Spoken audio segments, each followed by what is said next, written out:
Hello young engineers minds, today we start a theorems on circle.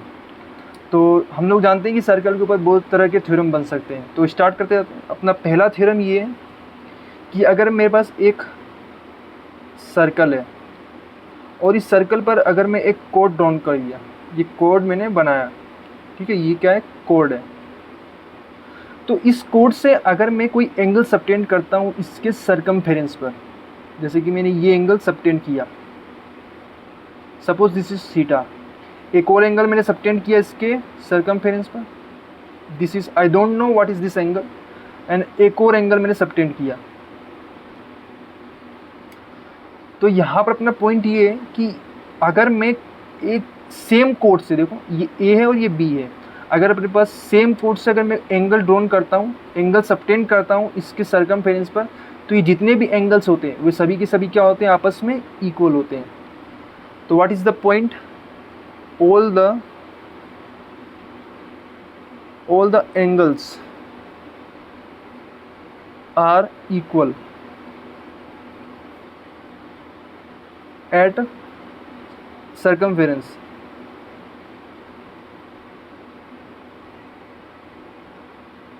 If they start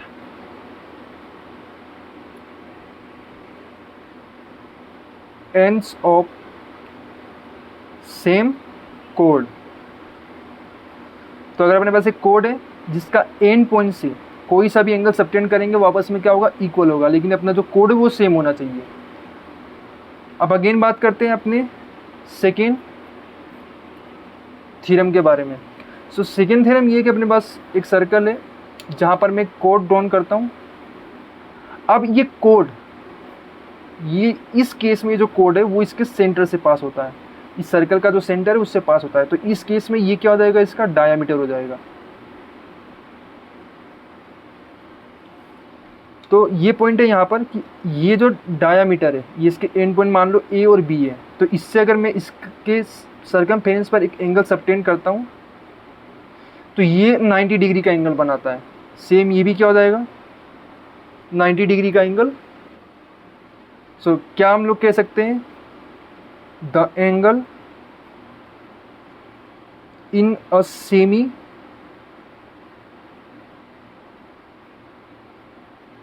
semicircle is pi by 2। Pi by 2 को ही हम 90 degree कहते हैं। देखो ये semi circle भी तो बन रहा है ये, अगर मैं यहाँ पर भी एक एंगल बनाता हूँ तो ये भी क्या हो जाएगा, 90 डिग्री हो जाएगा। तो ये थ्योरम बहुत इंपॉर्टेंट, इसके बारे में ध्यान रखिएगा। अगेन अपने पास तीसरा थ्योरम है। यहाँ पर मैंने एक सर्कल बनाया और मैंने एक कोड लिया, suppose this is A, this is A B, ये इसका सेंटर है और ये जानते हैं आप लोग इसका सरकमफेरेंस है। अब मैं इस कोड से इसके सेंटर पर एंगल सबटेंड करता हूँ। सपोज मान लो ये अपना है 2x, ये एंगल कितना अपना 2x है। 2x क्यों लिया अभी मालूम चल जाएगा। और अगर मैं इसी सेम कोड के एंड पॉइंट से इसके सरकमफेरेंस पर एक एंगल ड्रॉन करता हूँ, एक एंगल सबटेंड करता हूँ, तो ये जो एंगल है यहाँ पर जो एंगल बनेगा वो इस एंगल का हाफ होगा, यानी कि ये हो जाएगा x। तो क्या हो जाएगा कि अगर अपने पास एक सेम कोड है जिसके एंड पॉइंट से अगर मैं इसके सेंटर पर एंगल सबटेंड करता हूँ और उसी सेम पॉइंट से, एंड पॉइंट से मैं इसके सरकमफेरेंस पर एंगल ड्रॉन करता हूँ, तो सेंटर पर जो एंगल होता है वो सरकमफेरेंस पर बने एंगल का ट्वाइस होता है, या सरकमफेरेंस पर जो बना एंगल होता है वो सेंटर पर बने एंगल का हाफ होता है। तो what is the point, the angle at the centre is twice the angle at the circumference. अब हम लोग अपने अगले थ्योरम के बारे में बात करते हैं।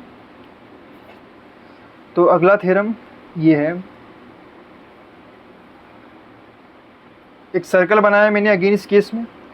अब इस केस में मैं एक क्वाड्रिलेटरल लेता हूँ जिसका जो वर्टेक्स है, जिस क्वाड्रिलेटरल का जो वर्टेक्स है वो इस पर सर्कल पर लाई करता है। तो ये सपोज कुछ इस तरह से मैंने इसको बनाया।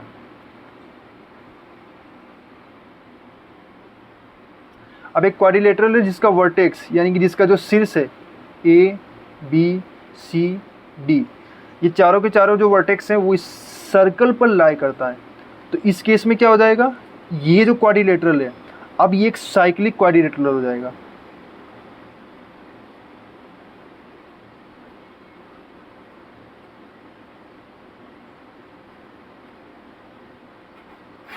इसको क्या करता है, साइक्लिक क्वाड्रिलेटरल। अब यहाँ पर ये इम्पोर्टेंट है कि सपोज़ ये एंगल है मेरा x और ये एंगल है x डैश, ये एंगल है y और ये एंगल है y डैश। तो अगर अपने पास एक साइक्लिक क्वाड्रिलेटरल है तो उसका जो अपोजिट एंगल होता है, यानी कि इस केस में x और x डैश और इस केस में y और y डैश, तो इनका जो अपोजिट एंगल का जो सम होता है यानी कि x plus x dash, that will always be 180 degree. ठीक इसी तरह से क्या हो जाएगा, y प्लस वाई डैश भी कितना हो जाएगा बच्चों इस केस में 180 डिग्री। तो क्या कह सकते हैं हम लोग, the sum of opposite angles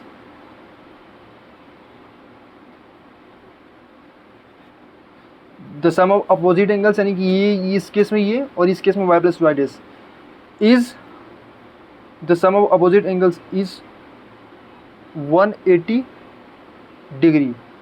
but क्या होना चाहिए, वो साइक्लिक क्वाड्रिलेटरल होना चाहिए। तो यहाँ लिख देता हूँ मैं, in case of cyclic quadrilateral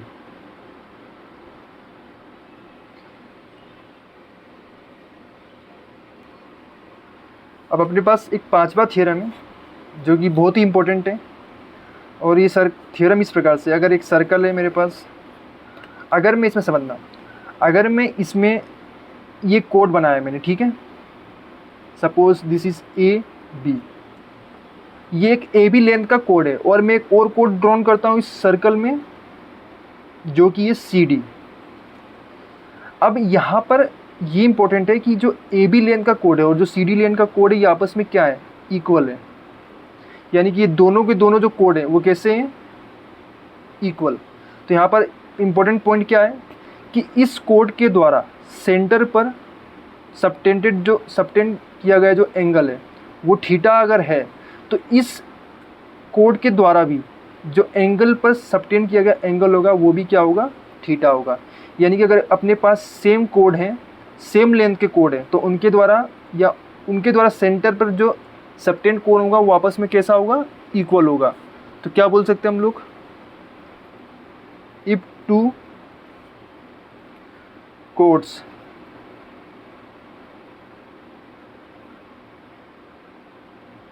are equal length then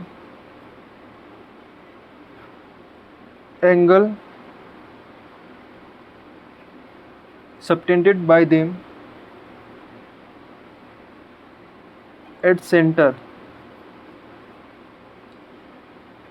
is also equal। तो अगेन अपना नेक्स्ट थ्योरम है 6, जो कि ये है कि अगर मैं एक एंगल ड्रॉन करता एक सर्कल बनाया मैंने और इसको थोड़ा ध्यान समझना है, थोड़ा सा इम्पोर्टेंट है। यहाँ पर मैंने क्या किया, आप लोग को मालूम है कि अगर एक सर्कल है तो सर्कल पर मैं एक टेंजेंट ड्रॉन करता हूँ। अब टेंजेंट क्या होता है, टेंजेंट एक ऐसी लाइन होती है जो कि इस सर्कल को केवल एक पॉइंट पर टच करती है और जो टच है वो इनर्शियल होगा, एक्सटर्नल होगा, ना कि इनर्शियल। एक्सटर्नल यानी बाहर से, इनर्शियल यानी अंदर से। तो ये एक्सटर्नल टच है, समझ में आया। और मैं एक और, ये क्या होता है, इसको कहा जाता है टेंजेंट। तो ये क्या हो गया, टेंजेंट एट सर्कल। और जो ये पॉइंट है, इस पॉइंट को क्या कहते हैं, देखो जिस पॉइंट पर ये इसको टच कर रहा है इस सर्कल को, इस पॉइंट को क्या कहते हैं हम लोग, पॉइंट ऑफ कांटेक्ट। तो ये एक टेंजेंट ड्रॉन किया मैंने, एक और टेंजेंट ड्रॉन कर दिया मैंने, और ये दोनों टेंजेंट एक दूसरे को आगे जा कर के किसी पॉइंट पर काटते हैं, से दिस P, ये हो गया अपना A और ये हो गया अपना B। तो इस केस में A भी क्या है, पॉइंट ऑफ कॉन्टैक्ट, और B भी क्या है, पॉइंट ऑफ कॉन्टैक्ट है, और ये इसका सेंटर। अब यहाँ पर इंपॉर्टेंट रिजल्ट ये है कि इस सेंटर से अगर मैं एक रेडियस ड्रॉन करता हूँ, तो ये जो रेडियस है और जो ये टेंजेंट है, इनके बीच में जो एंगल बनता है वो होता है π/2 डिग्री। सेम इसी प्रकार से अगर रेडियस इस पर भी ड्रॉन करता हूँ तो ये भी कितना हो जाएगा, π/2 डिग्री। अगला पॉइंट ये है कि ये जो लेंथ है AP, यानी क्या है, AP जो टेंजेंट की लेंथ है, और ये PB जो टेंजेंट की लेंथ है, ये आपस में क्या होते हैं, इक्वल होते हैं। तो क्या पॉइंट था अपना, कि जो रेडियस होता है, ये रेडियस है और ये रेडियस है, कि जो रेडियस होता है वो ऑलवेज टेंजेंट पर π/2 एंगल बनाता है, ठीक है। और जो ये लेंथ होते हैं, जो टेंजेंट का जो लेंथ होता है जो कि इस पर स्पर्श करता है, वो आपस में कैसे होते हैं, इक्वल होते हैं ना। अगेन अगला थ्योरम है अपना, ये बेसिक था, कोई थ्योरम नहीं था, ये बस एक सिंपल सा फंडा था। तो अगला थ्योरम ये है जो 6 नंबर का है, इसको बस नॉलेज के लिए मैंने बताया था, ठीक है। अब इस नॉलेज का काम यहाँ पर आएगा। अगर अपने पास एक सर्कल है ना, इस सर्कल पर मैं एक टेंजेंट ड्रॉन करता हूँ जो कि पॉइंट P पर इसको टच करता है, इस सर्कल को। अब इस पॉइंट P से मैंने एक कोड ड्रॉन किया इस सर्कल के अंदर, ठीक है। सपोज ये जो अपना एंगल है वो कितना है, फाई। क्या एंगल है ये, फाई। तब ये जो कोड था इसके द्वारा सबटेंड किया गया एंगल इसके सरकमफेरेंस पर, अगर ये फाई है तो ये भी क्या हो जाएगा, फाई। इस केस में ध्यान रखना, कोड कौन है, ये कोड है अपना। तो इस कोड से जो एंगल सबटेंड किया मैंने सरकमफेरेंस पर, वो कितना हो जाएगा, फाई, जो कि इसके इक्वल है। सेम इसी तरह से अगर मैं इसको यहाँ पर दूसरे तरीके से बनाऊँ तभी कुछ इस तरीके से हो जाएगा। ये अगेन एक टेंजेंट है जो कि इसको वापस से पॉइंट ऑफ P पर कॉन्टैक्ट करता है। अब मैं ये कोड ड्रॉन करता हूँ, ठीक है, और ये एंगल मैंने इस केस में ले लिया थीटा। अब इस कोड के द्वारा जो एंगल सबटेंड किया जाएगा इसके सरकमफेरेंस पर, अगर ये थीटा है तो ये भी कितना हो जाएगा, थीटा हो जाएगा। तो इस केस में हम लोग क्या लिख सकते हैं, द एंगल बिटवीन, देखो ये कोड है मालूम है अपने को, और ये क्या है, टेंजेंट है। तो इनके बीच में तो एंगल बन रहा है, ये देखो कोड और ये टेंजेंट बीच में एंगल बन रहा है, ये कोड ये टेंजेंट बीच में एंगल बन रहा है। द एंगल बिटवीन कोड and tangent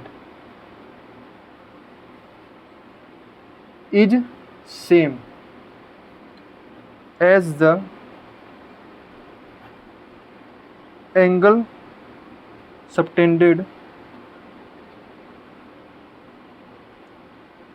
by the chord in the alternate segment।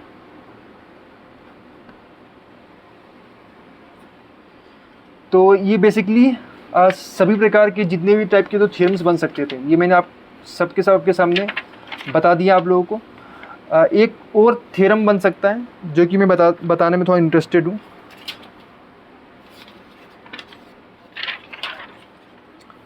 वो ये कि सिंपल सा है, अगर अपने पास एक सर्कल है, अब इस सर्कल से मैं एक सर्कल पर एक कोड ड्रॉन करता हूँ जो कि पॉइंट P है जो कि बाहर से लाई करता है, बाहर से इस पर मैंने एक कोड ड्रॉन किया।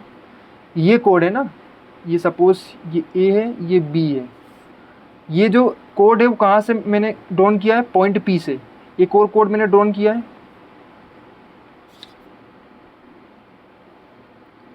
ये सपोज Q है, ये R है, और मैं पॉइंट P से इस सर्कल पर एक टेंजेंट ड्रॉन करता हूँ जो कि इसको पॉइंट T पर टच करता है। तब इस केस में क्या हो जाएगा, PQ into PR that is equal to PA into PB is equal to PT का होल स्क्वायर। तो ये एक इम्पोर्टेंट रिजल्ट था इसके बारे में। इन सब का जो प्रूफ है हम लोग वो नेक्स्ट लेक्चर में देखेंगे। फिलहाल के लिए अभी मैंने बस सर्कल्स के ऊपर जो थ्योरम्स है उनको बताया है। Now see some questions which are based on the theorems. So the first question is we have to calculate the value of angle B. Now where is angle B? It's here is angle B, and now in this case angle B is actually equal to PQR. So angle PQR. Now we know that it's a cyclic quadrilateral. आप लोगों ने देखा, अभी हम लोगों ने theorem पढ़ा था. देखो इसका एक साइक्लिक क्वाड्रिलेटरल बना है क्योंकि इसके सारे वर्टेक्स जो है वो क्या है, इस सर्कल के ऊपर लाई करता है. देखो vertex P, vertex S, vertex R and vertex Q, ये सभी के सभी जो वर्टेक्स हैं वो इस सर्कल पर लाई करते हैं. तो ये क्या हो जाएगा इस केस में, एक साइक्लिक क्वाड्रिलेटरल. तो यहाँ लिख सकते हैं हम लोग PQRS क्या है, साइक्लिक क्वाड्रिलेटरल है.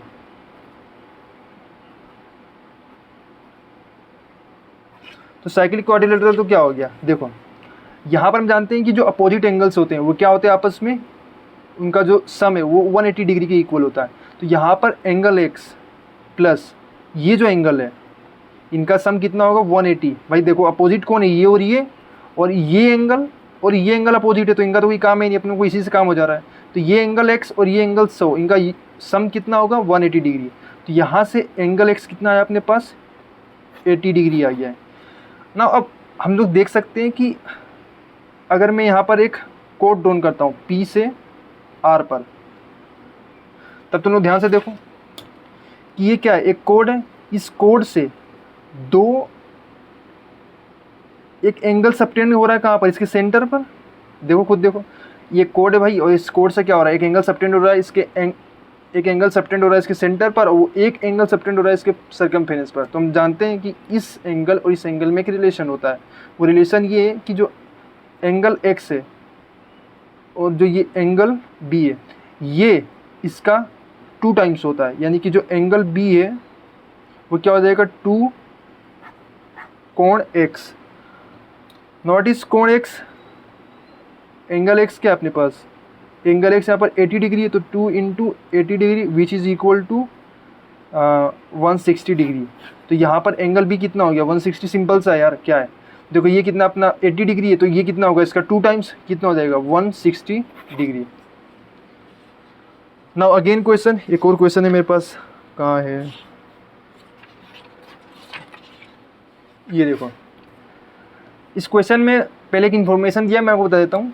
ये इन्फॉर्मेशन ये कि यहाँ पर BC इक्वल है CD के. BC कहाँ पर, ये BC इक्वल है CD के, और AD पैरेलल है BC के. AD पैरेलल है BC के. देखो पैरेलल तो मैं ऐसे दिखा दे रहा हूँ उसको, यानी कि ये दोनों कैसे हैं आपस में पैरेलल है. कि अपने को एंगल C फाइंड करना है. कहाँ पर एंगल C, ये एंगल, यानी कि ये एंगल अपने को निकालना है. तो खुद से ट्राई करने की कोशिश करें, नहीं है तो भाई फिर देखें. अब अपने को मालूम है कि ये एक पॉइंट ऑफ कांटेक्ट है A, और ये इस पर एक टेंजेंट है. अब इस टेंजेंट पर हम जानते हैं टेंजेंट है, और टेंजेंट से 2 कोड ड्रॉन किया जा रहा है, ठीक है, इस पॉइंट ऑफ कांटेक्ट से. तो देखो ये कोड ड्रॉन किया गया है, ठीक है, AB. अब AB क्या एक एंगल सबटेंड कर रहा है, कहाँ पर, इसके सरकमफेरेंस पर. तो ये जो एंगल होगा वो आपस में क्या होगा, ये एंगल के इक्वल होगा. तो ये एंगल 32 है, तो ये एंगल भी कितना होगा 32. अभी हम लोगों ने थ्योरम्स के अंदर बात किया था. तो ये एंगल 32 आ गया, ठीक है.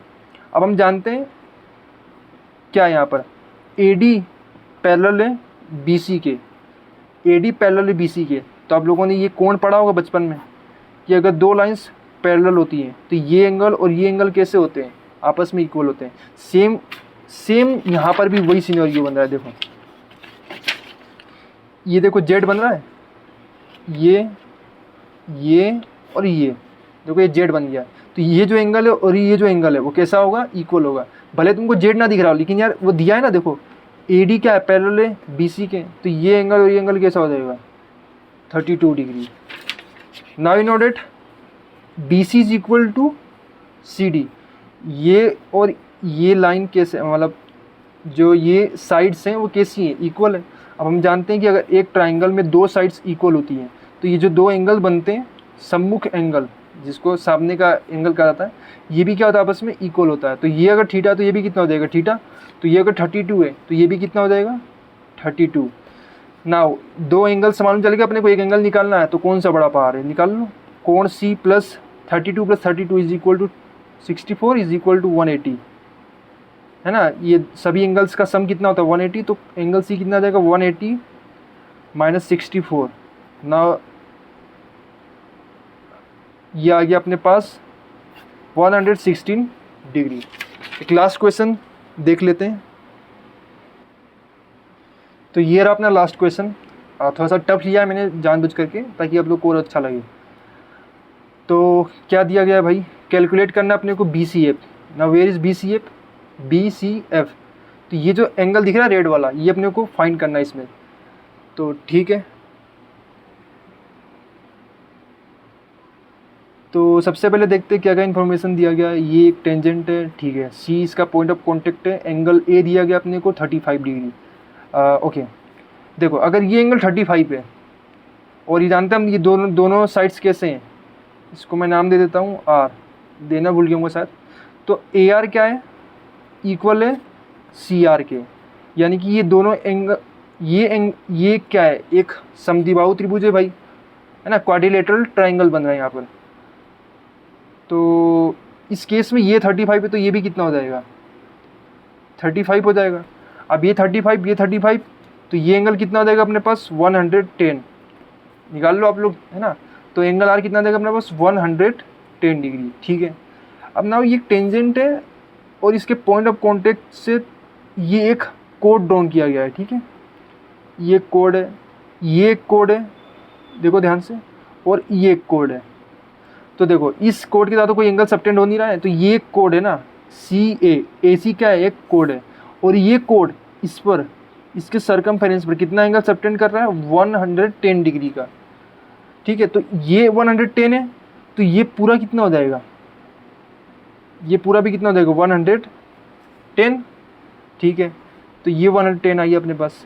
अगेन अगर तुम लोग देखोगे तो O क्या है, इस सर्कल का सेंटर है, और ये एक एंगल सबटेंड कर रहा है इसके सरकमफेरेंस पर। वो एंगल क्या है, देखो ये सबटेंड कर रहा है और ये सबटेंड कर रहा है, तो ये एंगल कितना हो जाएगा अपने पास 90 डिग्री। अब देखो ये पूरा एंगल कितना है 110 डिग्री, और ये कितना है 90 डिग्री। तो बचा क्या, केवल यही तो बचा अपने पास BCF। तो यहाँ से हम लिख सकते हैं कि angle BCF is equal to 110 minus 90 degree. इस पूरे में से अगर मैं इतना सा घटा दूंगा, माइनस कर दूंगा, तो यही तो बचेगा। तो यहाँ से ये कितना आ जाएगा अपने पास 20 डिग्री। तो BCF इस केस में कितना आ गया 20 डिग्री। सो ये था अपना सर्कल के ऊपर बहुत इंपॉर्टेंट थियरम्स, और हमने कुछ क्वेश्चंस देखे। अगर ठीक है, अब जो इसका प्रूफ है वो हम लोग नेक्स्ट लेक्चर में देखेंगे।